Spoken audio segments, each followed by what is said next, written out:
So where I coming from, you call it you looking a cow in the ass. Manchester United has struggled throughout the season with injuries and poor form, forcing Eric Ten Hag to constantly shuffle his pack.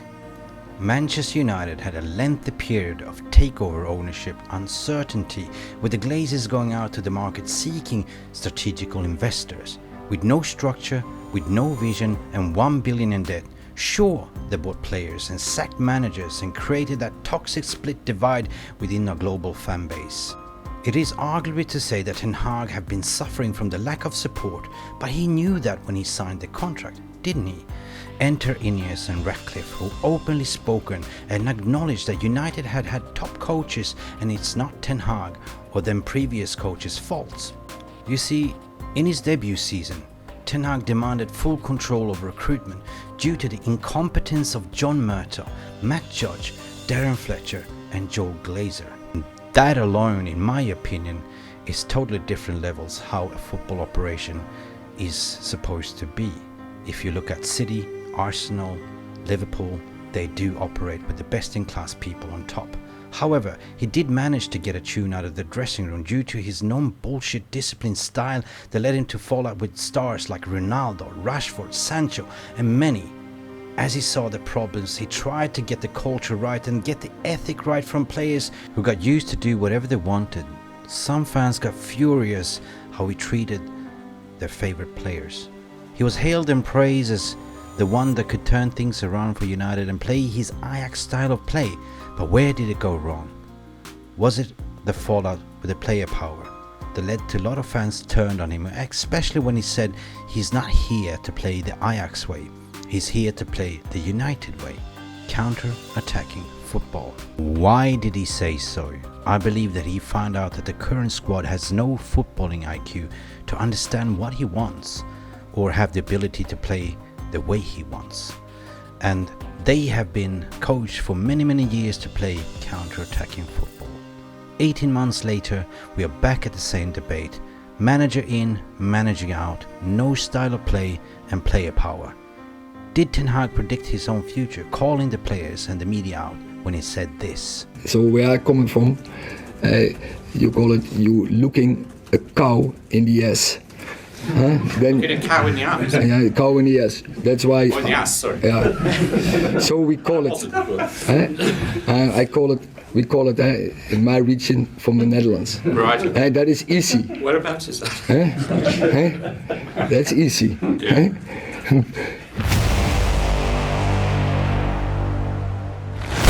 Has the Premier League ever been more challenging? Right, well, I feel welcome. Dit is my home. And I want to achieve success. Okay? No. True. I mean, opinions are like butt cheek, right? You have to the left, you have the lefties that believe that this is the way. And to the right, you have the righties that believe that. And in the middle, you have the shit. You know what I mean? And that's a butt cheek, right? There's shit opinions, there's left opinions, there's right opinions. And it is so toxic to even have an opinion nowadays in socials. Like, if you Ten Hag in, you get shit by the Ten Hag outers that is on the right, and sometimes you just want to be in the middle. And what you say, it's been a shit season. We can all agree there hasn't been a style of play, and there's been lots of injuries, and it's been a torrid season for Manchester United, haven't it?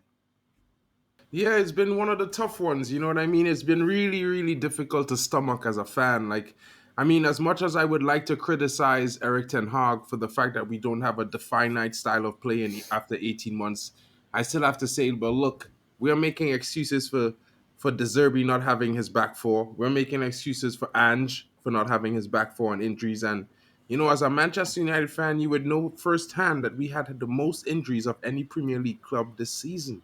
And to start the season, we didn't have our best back four that we built our solid defense off last season that built our season around Yeah, it. no, So 100%. it's kind of hard. Like, as a top manager, I would say we could be in Chelsea's situation, fighting for 11th or 12th right now. But if not for the manager doing his best to change things and get results from what he has Chelsea. left, we wouldn't be within a shout of top four. I mean, it's only 6 Yeah. points, 8 points to get to fourth place. And if you look at the next 6 games, Mick, like you've been talking about for the last 2 weeks, No one is paying attention to the month of April. Everybody is in the now, and it's good to live Yep, in the now, especially if you're a Manchester United fan, because it's one game at a time. But it if you look is. at the month of April, those two teams above us could probably drop the They points, could. more points than 12. Yeah. It's possible. 2 points adding on to what you said there, Mark. But listen, two thoughts that I want to bring to the stage, and that is barring that we are sitting sixth. We have spoken about the trajectory of potentially getting fifth or fourth, right? We demonstrated the roadmap of the run of fixtures that Spurs have to play. They're playing four tough games in a row. Villa, I think they're crumbling 100%. They're playing West Ham, and West Ham is everyone's bogey team, right? So we're not going to talk about that, but I want to talk about potentially that we've been blinded by the negativity light. We've been blinded by the light, but as you said, we're stuck in the now, but we can't see the forest from the trees, right?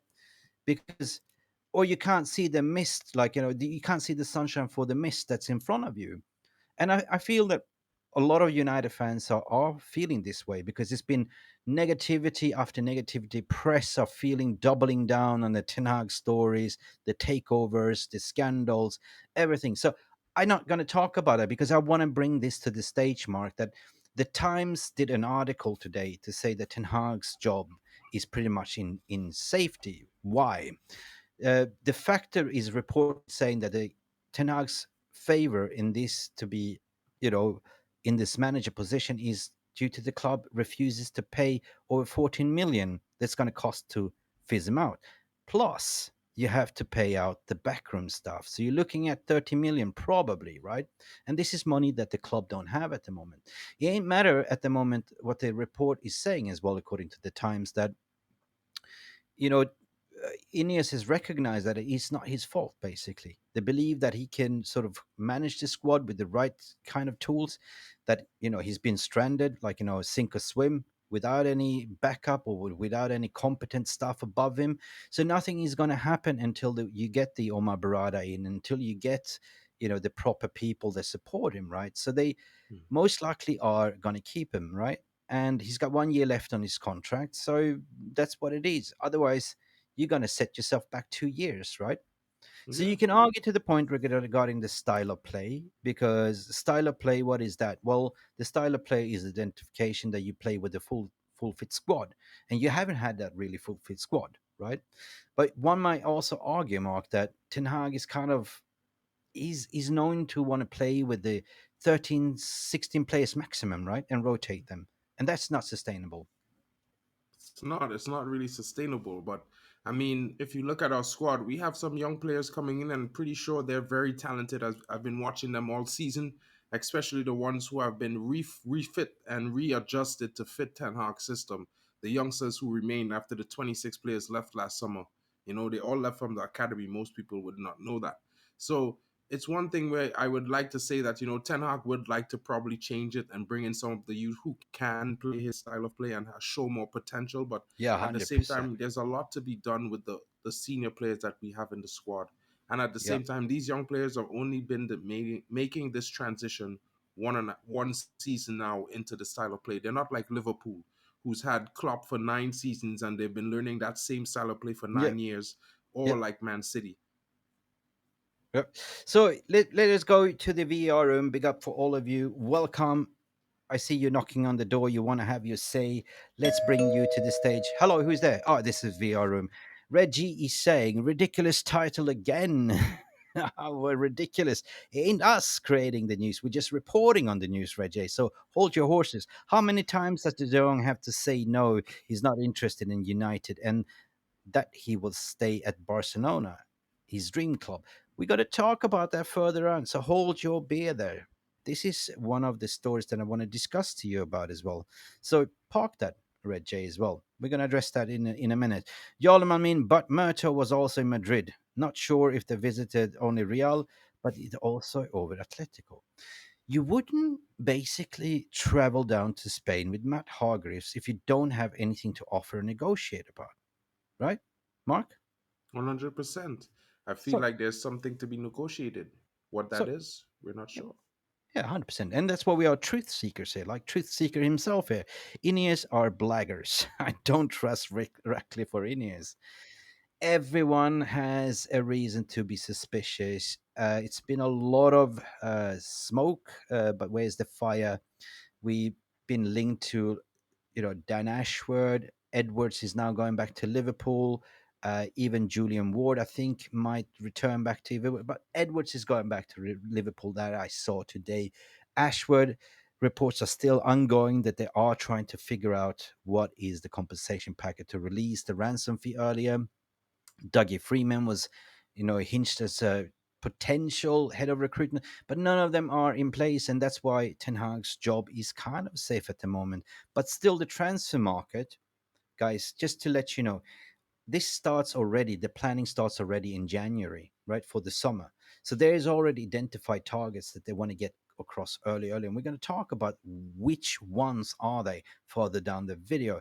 Will, big up, mate. I wouldn't say a good riddance. Let him go to Barca. I would say that he's here in case of sensitivity and people waiting this player back at United. Don't really have some massive uproar in going course. I think you're talking about Greenwood here. I think you are.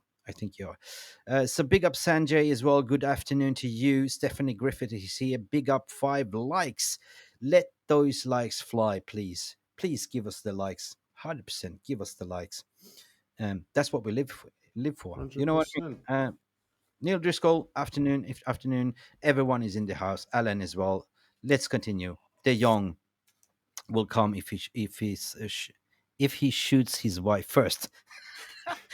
We're not going to provide violence here, Madhouse. Always big up. Listen, Madhouse Mark. is saying that because there's been stories that the Jong's wife loves Barcelona. The weather is amazing, and she's a content creator. So influencer vibes. Yeah. And rounding up, Scotty at the wheel saying 16 fit players on a season won't win you the league.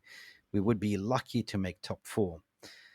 Well, Mark, there is the Newton law of gravity. What comes up must come down, like injuries, right?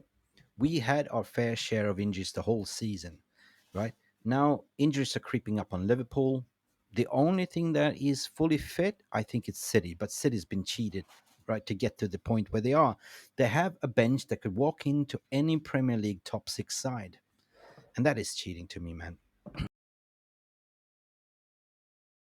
Thank you so much for stopping by and watching Mufc Realist TV. Don't forget to like and subscribe and follow us on the socials.